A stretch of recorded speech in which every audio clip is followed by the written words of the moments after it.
Jadi ada rumus sukses untuk menjadi seorang pensiunpreneurship. Yang pertama ada faktor dari manusianya, yang kedua dari lingkungannya, yang ketiga dari God factor ya. Nah, tapi yang God factor nanti kita cek ya. Nah, yang pertama adalah dari human factor. Nah, jadi dari human factor itu ada yang perlu dilengkapi. Ini hasil riset saya yang ketemu para pensiunan itu. Jadi dari orangnya sendiri ada 1, 2, 3, 4 sebenarnya. Berarti ada motivasi. Nah ini ada B, ada do, ada outcome, ada motivasi. Nah, ini dari manusianya. Sedangkan dari lingkungannya itu adalah kemampuan membaca peluang dan lingkungan yang mendukung. Jadi kalau setelah pensiun Bapak harus mencari orang-orang yang mendukung Bapak. Ya. Jadi Bapak harus bergabung dengan ini para pensiunan yang sukses juga, Pak. Ya.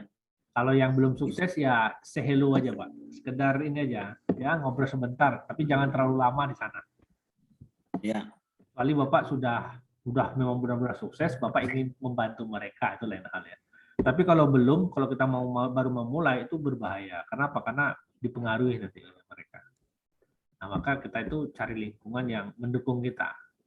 Ya, jadi teman yang sudah sukses itu sama-sama punya komunitas yang seperti itu, atau ya keluarga yang mendukung dan sebagainya. Nah, ini ya. Nah, sedangkan yang God factor yaitu terkait dengan spiritual dan religiusitasnya kita. Nah, kita coba cek satu-satu ya dari human factor. Nah, dari human factor yang pertama adalah kita harus memiliki mengapa. Nah, mengapa ini adalah motivasi untuk menjawab motivasi. Mengapa kita harus punya outcome tersebut? Misalnya kalau Bapak tadi, mengapa Bapak harus bisnis properti Pak ya? Ya. Atau klaster tadi lah, properti lah, kalau singkatnya. Nah, mengapa Bapak ingin berbisnis ini? Ya. Jadi ini penting. Apa yang menyebabkan itu? Mengapa ini harus dijawab? Nah, biasanya yang mengapa itu jawaban mereka itu satu, persoalan finansial. Yang kedua, keluarga. Ya, keluarga di situ berarti anak, istri, anak mau sekolah dan sebagainya, ya, dan sebagainya ya. Tiga, nanti baru spiritual.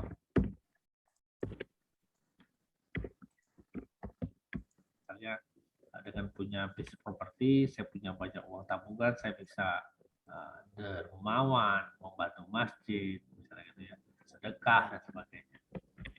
Nah, yang keempat itu sosial, ya. Menolong orang lain. Ya. Misalnya motivasinya. Nanti dicari motivasi yang paling kuat ya, yang mana, silahkan. Atau yang terakhir itu misalnya kesenangan. Hobinya Bapak, monggo ya, cari yang menjadi motivasi terkuat kita untuk ini, untuk Bapak tadi yang properti. Nah, cari yang motivasi yang paling kuat lah dari Bapak yang mana, apakah finansial? Kalau Bapak tadi cerita tadi ya finansial karena anak masih ada yang SMA ya. Ya. Terus keluarga, mungkin yang ini mungkin untuk sedekah, dermawan atau menolong orang lain yang ada di sekitar kita. Ini penting dicari yang mana yang paling kuat sebagai bahan bakar Bapak. Karena apa? Karena kalau enggak itu nanti ininya enggak terlalu penting. Karena ya kalau enggak berhasil ya enggak apa-apa lah. Yang penting saya masih punya tanah. Itu berarti enggak terlalu kuat, Pak. Ya, terlalu kuat itu. Ya. Tapi kalau yang dipikirkan adalah kalau ini berhasil, maka saya secara finansial saya sudah selesai tertolong. Keluarga saya tertolong. Saya bisa sedekah. Saya bisa menolong orang lain, gitu ya. Nah, ya. Jadi ini motivasi. Nah, setelah kita dapat motivasi tersebut, apa lagi yang harus kita miliki? Yang harus kita miliki adalah perilaku. Ini adalah perilaku, kebiasaan kita. Jadi, nah, Kebiasaan apa yang seharusnya Bapak miliki untuk mendukung outcome ini? Atau perilaku seperti apa?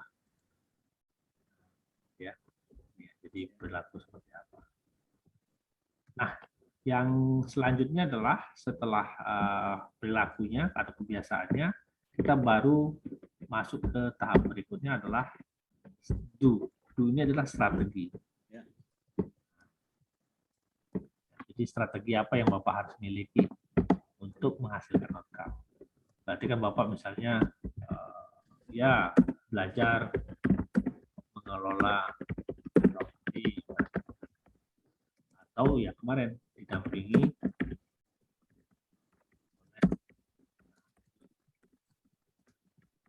belajar. Terus yang kedua, apa lagi yang perlu Bapak, strategi apa yang perlu Bapak pelajari? Ya, itu apalagi strategi yang Bapak harus pelajari. Nah, untuk ini. Ya. Nah, terus ini. Nah, maka kalau kita tadi punya motivasi yang kuat, kalau ini misalnya satu tahun belum terjual, belum berhasil, berarti yang harus dirubah ininya sama ininya, bukan ininya yang diganti ya Pak. Ya, jadi misalnya nih Bapak sudah mulai gitu ya 1 tahun misalnya, ternyata kok penjualannya belum mencapai target, kayaknya aku nggak cocok properti, ganti yang lain lah. Nah, bukan itu ya Pak ya. Jadi Bapak harus ganti ininya, strateginya atau perilakunya Bapak, bukan ininya yang diganti. Nah, ya. Kalau ininya diganti berarti ininya nggak kuat. Ya. Nggak kuat. Ya, kenapa? Karena ininya diganti. Nah, kebanyakan pensiunan yang gagal itu gantinya yang ini yang diganti, Pak. Jadi misalnya tadi properti nggak jalan, ganti kuliner. Misalnya gitu ya. Pindah-pindah terus ya. Iya, kuliner. Nah, nggak jalan ganti lagi apa kebun. Nggak jalan ganti lagi asli. Ini yang jadi persoalan. Nah, ketika Bapak memutuskan ini, nah maka ini strateginya apa? Dipelajari. Nah, maka kemarin saya nawarkan supaya gampang, ini pengalaman para pensiunan dan pengalaman saya sendiri kalau itu. Pengalaman pensiunan itu adalah supaya mudah kita mencapai ini, supaya kita ininya jangan terlalu ruwet ya memikirkannya. Ya kita ini aja, kita model aja orang-orang yang sudah sukses di bidang itu. Apalagi kalau umpamanya ada pensiunan yang sukses di bidang ini, nah, itu langsung belajar gitu ya. Apa strateginya, bagaimana perilaku atau kebiasaan. Nah, ini paling gampang ya. Itu human factor. Sampai sini oke Pak ya? Ya, siap Pak. Oke. Nah, ya. Nah, oleh karena itu ini yang saya bilang tadi. Jadi kalau umpamanya ini belum berhasil, yang dirubah itu ininya ya. Jadi yang diganti-ganti, bukan ini. Nah, ini salah satu contoh motivasi ya orang-orang itu ya. Jadi kalau kita ngecek ini outcome itu, nah ini motivasinya, why-nya. Jadi saya meneliti 350 orang sukses, pensiunan sukses sebenarnya di Indonesia. Nah, ternyata mereka itu punya motivasi, ada kebebasan finansial, ya karena setelah pensiun uangnya dirasa kurang cukup ya untuk membiayai kehidupan berikutnya. Mereka harus mencari nafkah lagi, dan kebetulan mereka terjun di wirausaha. Yang kedua adalah kesenangan. Ada juga yang motivasinya kesenangan. Jadi kesenangan. Terus yang ketiga adalah keluarga. Yang keempat adalah spiritual. Yang kelima adalah menolong orang lain. Nah ini ya. Jadi ini yang paling mungkin. Ya. Tinggal kita nih mau yang mana nih yang menjadi motivasi kita. Walaupun kalau saya ngobrol sama mereka itu, mereka berangkat pasti dari sini, Pak. Nah, sama ini. Rata-rata. Setelah perjalanan waktu, ketika uangnya sudah mulailah mulailah ke sini. Yang ke sini ini nggak banyak juga yang mulai dari sini. Karena bagi mereka tuh apa yang bisa dikerjakan dulu. Apa nih yang bisa dikerjakan? Bukan dari hobi. Ada sih yang berangkat dari hobi kesenangan gitu ya. Tapi nggak banyak juga yang saya amati. Saya diskusi, ini hobi Bapak dulu. Oh, enggak sih Pak. Awalnya saya tuh berpikir bagaimana keuangan keluarga itu meningkat. Dah itu aja. Ya. Nah, lama-lama jadi senang saya. Nah, gitu ya. Dengan bisnisnya. Gitu ya. Nah, rata-rata berangkat dari ini sama ini awalnya. Nah, dalam perjalanan mulai senang, dalam perjalanan ternyata di sini penting gitu ya, spiritualitas. Ya. Ternyata dalam perjalanan menolong orang lain juga. Ya. Makanya yang paling banyak tuh yang kejadian menarik tuh di sini Pak sebenarnya. Ya. Untuk setelah mereka melakukan ini baru bisnisnya jalan Pak. Ya. Jadi ketika mereka sudah pasrah, sudah melakukan semuanya pasrah, ya, bahkan dia menolong orang lain, itu baru bisnisnya jadi. Gitu ya. Jadi peningkatan yang signifikan itu ketika mereka sudah melakukan ini di bawah. Nah ini bisnisnya signifikan meningkatnya ketika sudah melakukan yang di bawah. Ternyata setelah saya research, ya memang benar. Jadi kalau di psikobioimun tubuh itu dikatakan bahwa ternyata sedekah itu mampu membuat kebahagiaan, hormon endorfin itu keluar selama 6 bulan. Jadi kalau kita sedekah hari ini, itu 6 bulan bertahan. Itu fakta Pak ya? Ya, ini setelah diteliti. Jadi Bapak sedekah nih 6 bulan bertahan hormonnya. Jadi kalau kita seminggu sekali atau setiap hari sedekah itu berarti nambah terus. Nah ini yang membuat orang itu ketika dia bisnis itu berhasil, ininya banyak, makanya dia 10 tahun lebih muda dari wajahnya. Karena seperti itu. Kenapa? Karena hormon ini, hormon kebahagiaan ini atau endorfin ini itu hanya keluar unik dia, Pak. Satu kegiatan spiritual dan kegiatan sosial. Jadi dan prososial. Ini dia kuat. Kebahagiaan. Jadi kalau Rahman ini. Nah ini literatur yang saya baca. Endorfin. Ya. Nah, tapi kalau yang fakta di lapangan, awalnya mereka berangkat dari sini. Tapi setelah saya ngecek mereka kenapa seperti ini, ternyata hampir 80-90% yang saya amati itu Pak, itu memang benar bahwa nanti kalau dia pengelolaan keuangan gitu ya, nanti kita akan cek pengelolaan keuangan setelah pensiun itu ada porsi di sini tinggi Pak, mereka itu porsi di sini, porsi yang ininya tuh tinggi deh di awal, walaupun mereka pensiunan tapi porsi di sini tuh tinggi banget mereka itu. Ini sampai sekitar 10-20%. Yeah. Dibaginya uang pensiunnya itu untuk kegiatan ini. Yeah. Jadi di awal udah tinggi, minimal 10%, sekitar 20%. Ada yang lebih parah lagi ya Pak. Tapi ini yang rata-rata yang saya amati. Ya, itu diamati ketika orangnya sudah memiliki kebebasan finansial atau? Bukan, waktu pas pensiun. Oh, pensiun, oke. Jadi begitu pensiun misalnya nih, uangnya langsung dibagi satu kegiatan sosial, sosial spiritual. Ya. Langsung ke alokasi 20%. Atau yang paling kecil itu 10%. Langsung kedua bisnis. Yang ketiga apa nanti kita bahas. Ini sudah dari awal Pak, mereka itu sudah mengelompokkan seperti ini. Ya.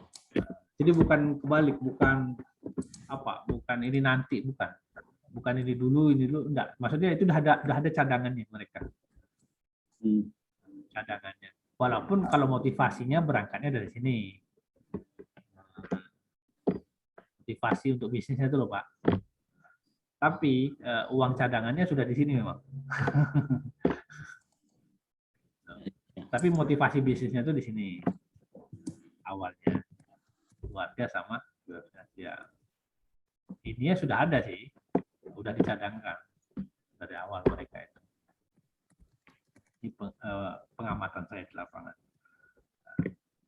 Nah, itu motivasi. Terus kebiasaannya apa? Ya sama, ternyata hasil penelitian saya dengan Thomas Carlyle itu mirip ya. Jadi kalau yang saya amati mirip sama dengan Thomas Carlyle. Makanya saya pakai yang Thomas Carlyle supaya Bapak ada referensi yang lain. Nah, tapi mirip, makanya saya pakai. Jadi Thomas Carlyle ini meneliti 223 responden orang sukses, orang kaya, dan 128 orang miskin. Nah, ini Thomas Carlyle. Ya, saya meneliti segini. Tapi begitu saya teliti, saya ada baca buku, ternyata hampir sama ini. Nah, maka ini yang dilakukan mereka.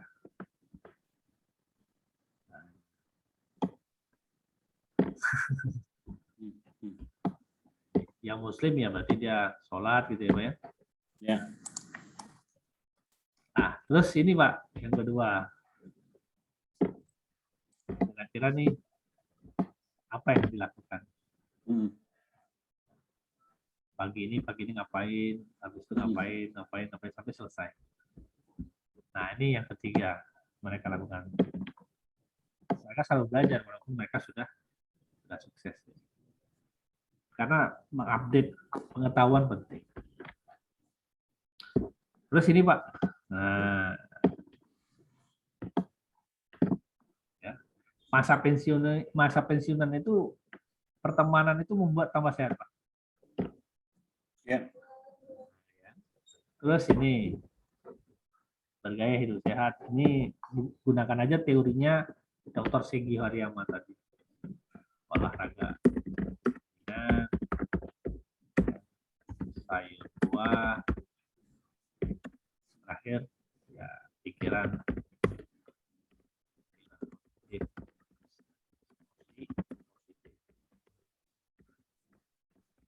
Oh, bahasa dia kemarin apa? Lampu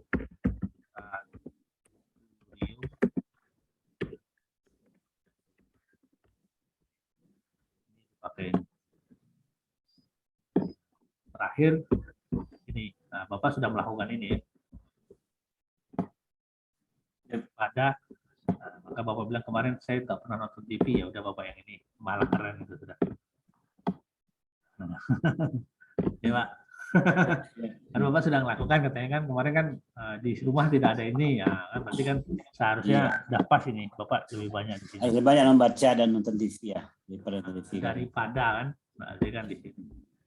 Nah, yang baca itu apa buku orang sukses atau apa kan? Iya seharusnya itu Pak. Ya. Jadi kita lebih ke arah itu. Yang inilah yang positif lah. Ya. Saya kalau TV itu isinya kan fitnah semua isinya Pak, makanya malas. Nah, enggak apa-apa Pak. Makanya di belakang saya ini isinya buku semua. Iya, makanya. Ya, itu ya. Jadi silakan nanti dibaca gitu ya. Karena itu penting gitu ya. Penting untuk membangun ini. Biasa. Kalau pilihan tambahan nih misalnya tambahan to kill the time misalnya kan saya ngajar gimana kira-kira Pak? Ngajar di universitas lagi itu. Saya kebetulan saya kan punya ijazah S2. Dulu saya jadi dosen sih. Boleh itu Pak, kan bagus juga tuh Pak. Nah, ketika setelah pensiun ngajar di kampus jadi praktisi kan bisa juga. Nggak apa-apa untuk killing time juga kan? Oh iya. Sekali otak kita bisa muter kan? Betul sekali Pak. Jadi kalau Bapak ngajar itu kan 1 jam 2 jam lah. Jadi Bapak lamar aja jadi dosen tidak tetap gitu Pak. Iya. Nah kalau jadi dosen tetap kan udah usia kan Pak. Nggak bisa lagi lah, dosen tidak tetap ya. Dosen tidak tetap itu dimungkinkan. Mungkin ya. Tapi kalau Bapak kenal sama pemilik kampusnya mungkin saja diajukan gitu ya, jadi dosen tetap gitu ya. Iya. Nah, tapi kalau S2 itu kalau udah usia 50-an lebih itu memang dosen tidak tetap malah oke. Tapi kalau dokter mungkin Bapak cepat diterima. Iya. Karena kan ada peluang lagi untuk jadi profesor walaupun usia 50-an kan. Karena kalau udah profesor kan usianya kan 70 ya. 72 Pak. Iya. Sampai 72. Kalau dokter itu kalau itu sampai 60-an 5 nanti dosen itu. Nah, jadi kalau bisa aja Pak, salah mungkin Pak. Itu coba ya. Di sana banyak kampus kan Pak? Ada 1-2 lah. Bapak apa S1 S2-nya Pak? Saya tuh ini Pak, ilmu chemistry sih. Apa? Kimia. Ya, ilmu kimia. S1-nya kimia. Ya. S2? Medicine. Oh, medicine. Farmakologi. Wah, itu bagus loh itu Pak. Kalau kayak gitu modelnya. Kimia sama medicine ya. Ya. Wah, itu keren loh Pak itu sebenarnya. Itu bisa masuk ke ini Pak, kayaknya di sana banyak juga itu bisa banyak loh Pak, bisa jadi Bapak jadi dosen tetap loh Pak, karena kalau linear itu sangat mungkin Pak. Iya. Makanya saya lagi coba minimal waktu kita 2 jam 3 jam kebuang situ kan. 2 jam ya. Sebaiknya Bapak melamarnya mulai dari sekarang Pak. Iya. Karena kan praktisi masuk kampus tuh sangat dibutuhkan. Iya. Makanya apalagi kita iya Pak. Ya. Saya juga keahlian kan investigator Pak. Ini kan investigator artinya kalau ada orang korupsi saya gampang begitu investigasi itu. Ya itu bagus juga tuh Pak. Jadi Bapak sebaiknya mulai ngelamarnya dari sekarang, nggak usah pas pensiun Pak. Sekarang aja. Iya. Karena Pak. Kan kalau dari sekarang kan berarti kan Bapak ini praktisi masuk kampus. Iya. Nah, nanti setelah pensiun ya Bapak langsung aja di kampus kan, jadi kan tinggalnya aja. Coba rencana saya ini Pak, habis pensiun saya mau santai dulu agak 5 bulan itu. Oh ya silakan kalau itu. Ya pokoknya bebas dulu dengan urusan orang-orang, ya kita hanya berdiam diri dengan diri kita sendiri kan, habis itu baru. Boleh. Ya, coba sebulan 2 bulan lah. Iya, asal jangan terlalu lama Pak. Ya, siap. Asal jangan terlalu lama. Itu oke kok Pak. Jadi itu tadi daftar dari sekarang, jadi dia aja dosen tidak tetap, gitu ya. Nanti malah mau mereka jadi dosen yayasan, gitu kan enggak apa-apa. Ya. Sambil Bapak bisnis yang lain misalnya itu. Jadi mengajarkan ilmu yang sudah dipelajari ya. Dipelajarin ya. Itu kan masuk kampus malah bagus. Apalagi kalau cocok itu keilmuannya kan dengan kampusnya. Wah itu kan jarang ya. Jarang ada praktisi yang itu benar-benar linear ilmunya. Ya. Biasanya kan praktisi itu ngambilnya nanti yang manajemen gitu ya. S1-nya misalnya teknik, tapi S2-nya kan lebih ke arah manajemen atau apa, karena itu kebutuhan dia sebagai praktisi misalnya gitu ya. Nah, kalau Bapak kan memang semikal ya? Semikal ya. S2-nya medicine, semikal ya. lagi? Semikal juga. Itu makanya kan keren. Gitu. Nah, maksudnya itu malah bisa ditampung. Kan itu bisa masuk, S1 berarti dulu fakultas apa? Teknik kimia, Pak? Iya. Ya udah, berarti cari teknik kimia di sana, bisa masuk kampus itu. Ya. Sip. Nah ini ya, jadi kalau kita ngecek di sini ya dari di atas tadi ya kesuksesan kita ya karena satu ada faktor dari diri kita, yang kedua dari lingkungan kita, yang ketiga adalah ada faktor God factor di sini ya. Jadi ya kenapa God factor? Karena ternyata setelah saya amati ya ketika mereka itu berusaha akhirnya pasrah. Nah, mereka mengatakan bahwa saya yakin bahwa Allah Subhanahu wa taala itu tidak diam. Dia akan menolong umatnya yang sudah berusaha. Itu keyakinan mereka yang mereka tanamkan itu. Ya, maka mereka meyakini. Oke, kita lanjut ya. Nah, ini contoh pengelolaan keuangan setelah pensiun. Jadi mereka itu membuatnya seperti ini, Pak.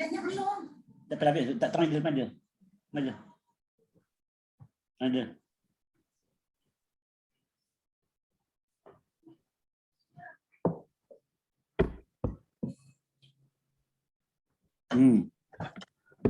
Jadi Ini kalau uangnya banyak nih Pak, 30%. oh enggak Pak, ini rata-rata begini Pak, walaupun uangnya kecil. Gitu ya? Iya. Oh. Jadi ini Pak, bukan uangnya banyak Pak, bukan. Ya. Jadi mereka itu begitu pensiun langsung membagi uangnya seperti ini Pak. Ini praktis semua orang atau gimana nih? Semuanya, hampir semuanya. Oh, oke. Jadi misalnya gini, termasuk orang itu yang pensiunan yang dapat bulanan. Ya. Kalau bulanan berapa sih Pak? Yang paling 4 juta, 3 juta kan 4 Pak? juta, 3 juta lah ya. 3, 4. Bahkan orang-orang yang saya temui itu malahan dulu awal-awal itu masih 1 juta, 1,5. Jadi memang dibagi begini Pak. Iya. Jadi misalnya gini, dia dapat uang 4 juta per bulan. Ya udah, 30% buat kebutuhan hidup Pak. Langsung disesuaikan. 30. Oh, dari itu bulanannya ya Pak ya? Iya, kalau ini 4 bulan. Kalau bukan total uang pensiun yang diterima ya bukan ya? Oh, iya, sama. Sama aja. Iya. Sama juga. Berarti Ya, dia 1,2. Gitu. Investasi 1,2. Ya. Cadangan 1,2. Kegiatan sosial, nah itu 400. Langsung begini Pak. Jadi dibuat begini langsung. Nah kalau dia dari seperti ini, nah ini pun bisnisnya pun kalau ini bisnis apa yang bisa 1,2? Nah itu kan kita mikirnya begitu. Nah, begitu kan. Biar menambah untuk yang 4 juta tadi Pak. Iya. Nah bisnis apa nih yang bisa 1,2 misalnya? Nah, ya, jadi bisnis apa nih yang bisa menambah 1,2? Nah ini yang dipikirkan. Nah sama ketika kemarin saya ceritakan ada seorang ibu-ibu itu ya dia 1 juta, bisnis apa yang dapat 300.000. Tapi tadi dia punya cita-cita mempunyai toko bangunan. Nah gitu ya. Berarti makanya dia mulai dari jualan ini ya dulu, pasir, kerikil gitu ya. Terus itu buat kehidupannya 300.000 buat makannya sama yang lain-lainnya. Nah, buat dari sana kesehatan kalau suatu saat kita butuh. Nah, tapi waktu pas gagal dia di sini, yang 30 ini dana cadangan ini naik ke atas. Masih bisa naik ke atas ya. Tapi ini nggak lupa dia, tiap bulan dia harus seperti ini. Berarti dia 400.000 dibagi 30 hari. Jadi 30 hari pembagi mereka ya Pak ya.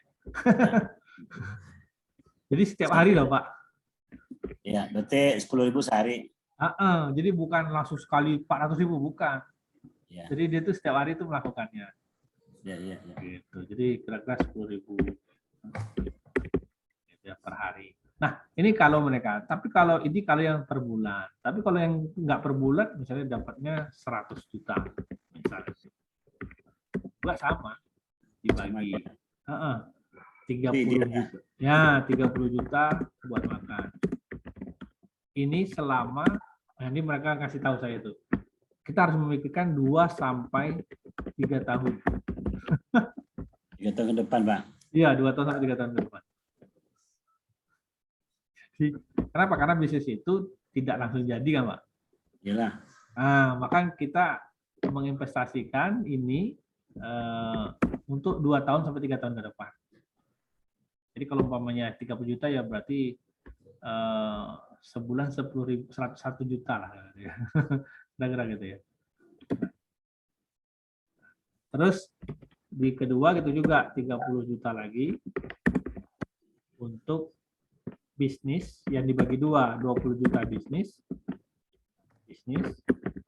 terus 10 juta cadangan. Cadangan ini bukan untuk memperluas bisnis ya Pak ya. Cadangan ini mana tahu Bapak butuh tadi belajar apa gitu. Ya. Nah, ya Bapak mau bikin properti, tapi kan Bapak butuh belajar misalnya. Nah, ini uangnya yang ini nih, jangan cadangan ini untuk belajar, bukan untuk perluasan. Kok jadi, warnanya ini ya. Sampai apa ya? Ya. Jadi saya ulang lagi ya. Jadi kalau misalnya punya uang 100 juta, maka yang pertama adalah 30 juta buat kehidupan selama 2 tahun sampai 3 tahun ke depan. Nah, ini Bapak nggak mikir lagi Pak ini Pak. Hmm. Ini tapi yang ini yang harus Bapak diskusikan dengan pasangan. Jadi dia nggak perlu nanya-nanya lagi ke kita. Nah, terus tapi boleh dirubah ini komposisi ya Pak. Ini kan yang saya ajarkan yang saya pelajari, yang saya survei ya Pak ya, yang saya ajak ngobrol. Terus 30 juta buat investasi. Dibagi 2, 20 jutanya Bang, itu lagi aja. bisnis, Dan nama aja, ambil di situ aja. 10 jutanya cadangan. Ambil 5 juta. Cadangan ini suatu waktu Bapak mau belajar. 3 juta ambilnya. Terus ini 30 juta buat 2,5 aja, 2,5. dana cadangan. Nah, ini bisa untuk Nomornya kan? kesehatan dan bisa juga nanti untuk bisnis.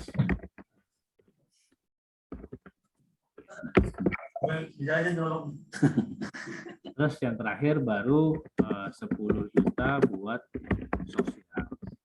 Itu selama 2 tahun ke depan juga kan? Iyalah Pak.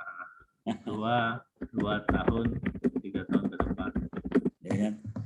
Jadi selama ini kita inilah dia. Ya kalau langsung dikasihin semua ya nanti tahun depan kita hidup lagi nggak ada lagi non sosialnya. Ya ini, jadi dibuat seperti ini. Ya.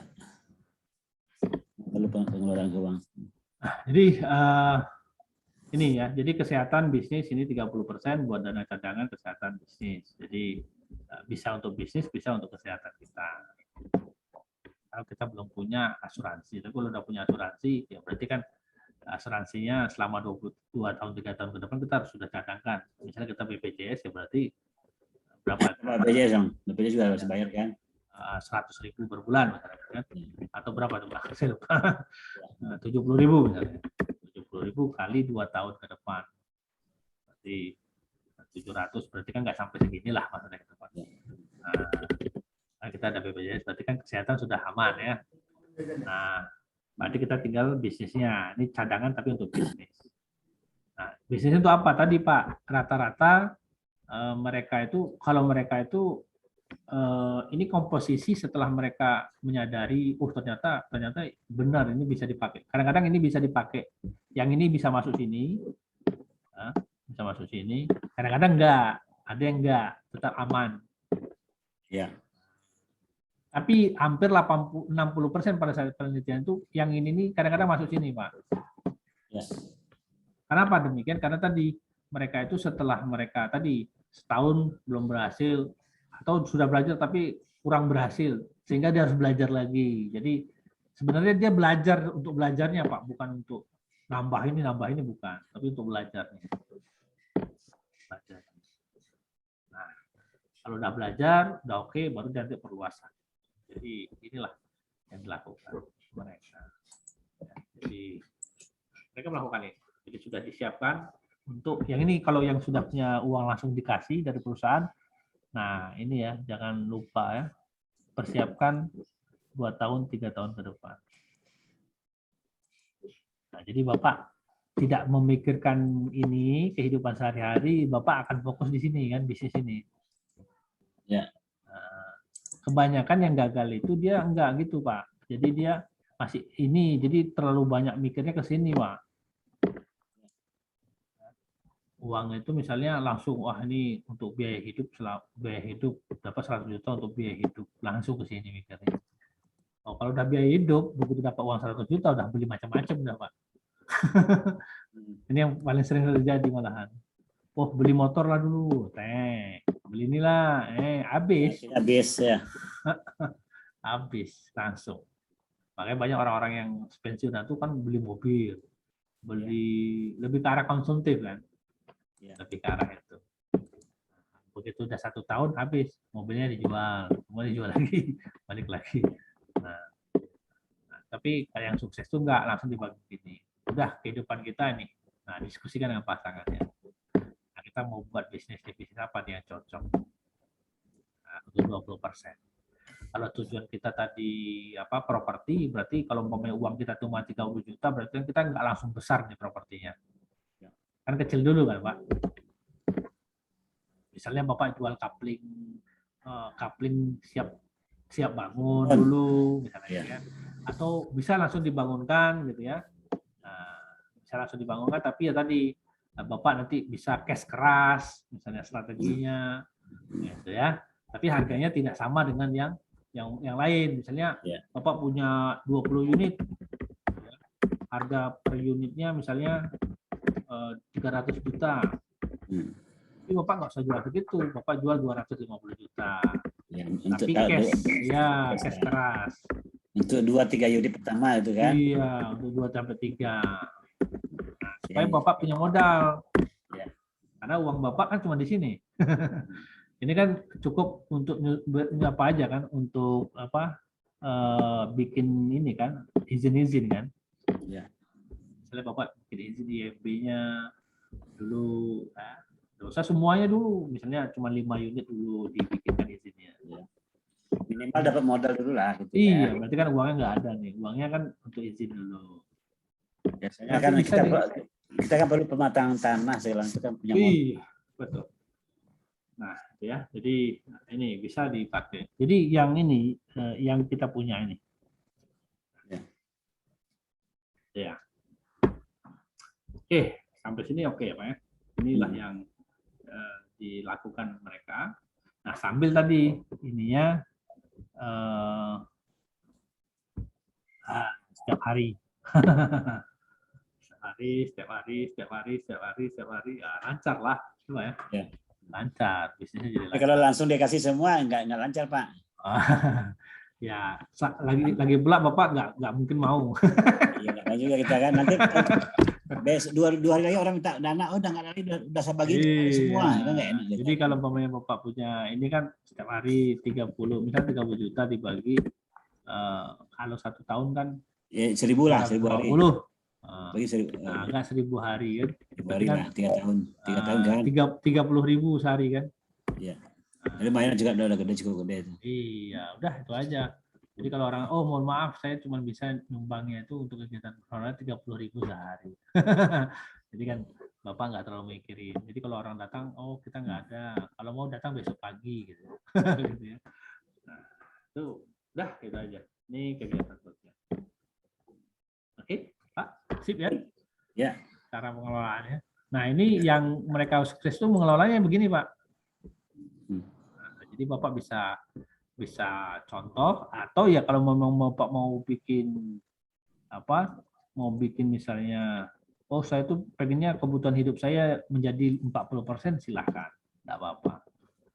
Tapi yang penting ini tadi kebutuhan hidup harus ada. Untuk investasi juga harus nanti seperti ini prosesnya. Apakah nanti investasinya cukup 10%, silakan Pak, itu nggak ada persoalan. Nah, terus dana ini juga ada, terus ini juga ada. Karena ini yang membantu. Ya. Karena saya punya klien kemarin, Pak, kalau ini 40% gimana Pak? Karena kalau ini kan hitung-hitungan dia. Karena saya kalau 2 tahun 3 tahun tuh kalau cuman segini nggak cukup Pak, gitu ya. Oke lah, nggak apa-apa. Walaupun sebenarnya ketika kita sudah menetapkan ini, akhirnya kebutuhan kita itu menyesuaikan. Akhirnya. Karena kita sudah tetapkan. Misalnya sebulan itu kita misalnya menghabiskan 1.500.000 atau sampai 2 juta. Atau ya 1 juta. Itu nanti menyesuaikan. Pasti menyesuaikan. Ada di list saja. Silahkan. Yang dibutuhkan, bukan yang diinginkan ya Pak. Makanya di sini tulisannya kan kebutuhan. Nah, kalau keinginan kan nggak terbatas Pak. Betul. Jadi kalau kebutuhan itu lain cerita kan. Iya, misalnya kan makan itu kebutuhan. Tapi kalau makan di mall, ya itu keinginan namanya. Kan gitu ya. Iya. Kan gitu Pak ya. Iya. Makan ya berarti kan sayur, nasi, buah, kan ini katanya. Lauk itu. Lauk nanti ya kalau mau daging ya sebulan sekali atau seminggu 2 kali, 2 minggu sekali kan. Dr. Seigio Ariyama juga bilang kok kalau daging itu ternyata untuk orang-orang yang sudah senior itu 2 minggu sekali buat toko, 3 sebulan sekali juga sudah cukup. Jadi nggak tiap hari. Atau nunggu musim korban kan? Yang paling diasupi kan sayurnya tadi ya, sayur, buah-buahan. Nanti ya seminggu sekali baru ikan misalnya, itu kan oke juga. Ya. Sehat juga. Tempe masih ada kan, tahu kan masih ada yang bergizi kan. Ya. Kacang-kacangan. Oke ya. Nah ini yang nah selanjutnya adalah kebiasaan positif yang dimiliki mereka. Yang pertama tadi perencanaan keuangan. Mereka memiliki perencanaan keuangan yang matang seperti tadi. Ada investasi, ya, disiplin dalam menabung. Ya. Jadi ketika mereka sudah mulai ini Pak, mulai berbisnis, bisnisnya mulai sudah jalan, mereka itu selalu tadi ini Pak, uangnya yang sudah mereka dapatkan, mereka ini tadi disiplin menabung. Jadi mereka investasikan lagi. Kayak orang Padang itu loh Pak, buka warung Padang, nasi Padang. Kan lacinya kan ada 2 itu Pak. Laci atas ini modal, ya. Modal gitu. Laci bawahnya itu untung. Kalau ada laci satu lagi di bawahnya lagi, berarti ini untuk perluasan bisnis, untuk investasi. Jadi menabung atau perluasan bisnis. Ya, konsisten aja di sini mereka. Jadi perencanaan keuangan, ada investasi, disiplin menabung. Jadi misalnya modal 100 juta, 30 juta, untung sekian. Nah, ditabung untuk investasi ke depannya sekian. Itu terus. Terus yang keempat adalah berhemat saat pensiun. Nah, ini tadi ya, keperluan yang penting-penting. Bedakan antara kebutuhan dan keinginan. Walaupun ini harus diskusi dengan pasangan ya Pak ya. Karena ini penting nih Pak, diskusi sama pasangan. Ini kata mereka sih Pak, kata yang pensiunan. Karena kalau nggak begini Dek, kalau ngomong hal saya gitu ya, kalau nggak begini Dek nanti repot kita. Nah, yang terakhir adalah ini ya, mencari penghasilan tambahan. Ya, itu tadi apakah kita berbisnis, apakah kita kerja freelance. Misalnya kalau Bapak nanti masuk jadi dosen ya di kampus dan sebagainya. Mau jadi pengajar dan sebagainya. Ini tadi. Nah, kebiasaan-kebiasaan yang mereka.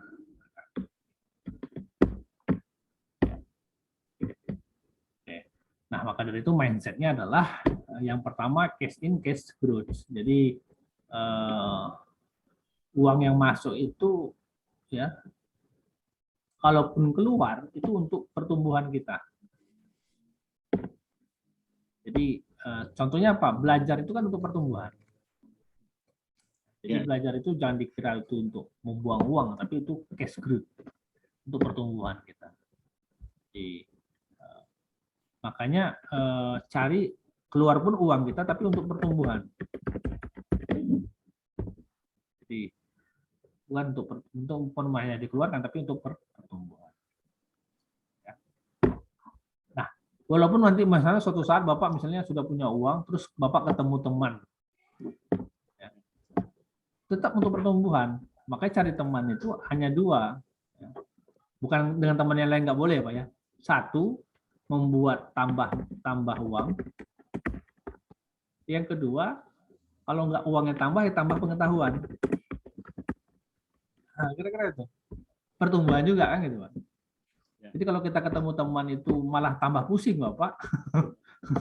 Bukan tambah ini, ya udah jangan bergaul terlalu lama. Tapi misalnya nih, tambah uang kan nggak mungkin Pak, berarti itu teman saya tuh bukan pebisnis. Ya nggak apa-apa. Berarti kita tambah ketahuannya. Nah, jadi pertumbuhan kita tuh, kalau Pak Pati, saya tuh punya teman, tapi kan dia nggak pebisnis, ya nggak apa-apa. Tapi minimal kita tambah pengetahuan. Jadi ketika ketemu dia, ya kita sharing ilmu, sharing ide, dan sebagainya. Nah ini, kita tambah pengetahuan. bukan tambah pusing. Kalau Bapak ketemu teman tambah pusing, nah berarti bukan cash income, bukan growth. Udah beda lagi. Kecuali Bapak memang pensiun, tugas Bapak adalah ini tukang memperbaiki orang-orang yang pusing. Nah, itu beda lagi. Nah, ini kan ini sudah profesi. Nah, itu beda lagi. Itu berarti tambah ini Pak, tambah uang. Profesi kalau itu ya. Jadi orang-orang yang pusing Bapak benahi ya. Baik dari bengkel hatinya, bengkel pikirannya, nah itu baru Bapak tambah ini. Itu beda lagi ya. Nah, terus ini ya, no risk no reward ya. Jadi apapun sebenarnya pada prinsipnya itu adalah pasti ada risikonya, apapun itu. Tapi memang tugas kita nanti itu ya bagaimana mengelola risikonya. Terus sukses dan belajar, ini satu. Jadi kalau kita ingin sukses ya belajar. Baik itu belajar dari orang-orang yang sukses. Jadi kalau orang yang sukses yang saya teliti itu dia belajar dari orang yang sudah sukses. Lihat. Oh iya tadi ikut seminar, pelatihan, baca buku. Nah, inilah yang nambah. Tapi kalau para pensiunan yang saya amati, nih dia belajar dari orang yang sukses. Sekaligus dia hobi ikut ini, baca buku, ikut seminar, dan pengetahuan. Terus yang lainnya adalah kembangkan rasa ingin tahu yang tinggi. Sehingga Bapak bisa memperluas bisnisnya. Jadi misalnya Bapak properti. Terus besok, apalagi ya, mau dikembangkan ya. Apalagi ya, mau dikembangkan ya. Nah, terus gitu. Yang puas dengan yang ada. Kembangkan rasa ingin tahu. Ya ini nggak lupa bersyukur ya. Karena kalau kamu bersyukur, maka tambah. Ya. Positive thinking. Berpikiran positif ya, sehingga apa kalau kita positive thinking, positif pikiran plus emosi atau perasaan, ini hasilnya akan baik. Orang positive thinking itu bukan berarti tidak analisis ya Pak ya. Kadang-kadang orang kan salah ya berpikir, wah nanti kalau positive thinking terus bagaimana nih kita ketemu dengan orang-orang yang tidak positive thinking, malah menipu kita. Jangan takut Pak. Kalau kata para pensiunan itu kepada saya, jangan takut dek. Kenapa? Karena orang baik akan ketemu orang baik.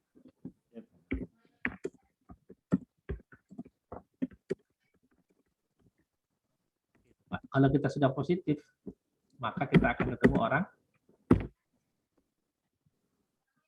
Gitu Pak. Padahal kan ini ilmu agama ya Pak ya. Orang baik akan ketemu orang baik. Ya. Ini dalam bisnis ternyata ketemu juga dia. Ya. Jadi kalau Bapak udah bagus ya, Bapak akan ketemu orang baik juga dalam berbisnis.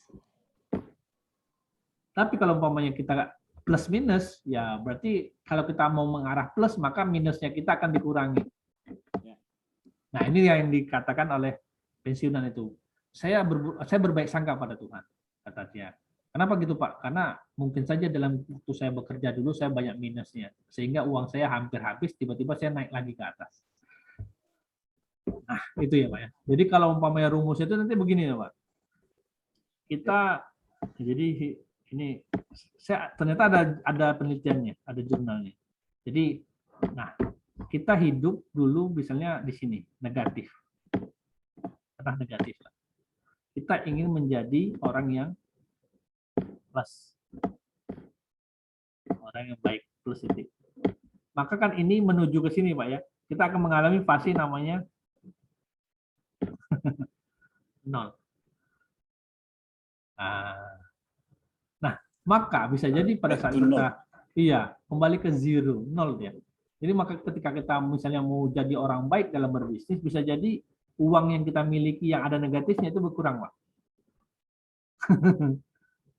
Nah, baru dia tidak terhingga. Ini rumusnya. Nah, maka orang itu berani bilang begitu sama saya. Nggak apa-apa Mas Fatih, kita akan ketemu orang baik. Akhirnya nanti kita akan ketemu orang baik. Tapi kalaupun ada uang saya yang hilang, bisa sampai 2 tahun, 3 tahun, sampai saya berpikir, waduh, segininya saya dicoba gitu ya. Sehingga begitu dia bilang, ya saya pasrah kepadamu ya Allah. Saya pasrah. Begitu dia pasrah kan mengalami pasti zero, nol. Nah, berarti uang yang selama ini dia kurang, akhirnya dia masuk ke nol, baru dia meledak sampai tak terhingga. Iya.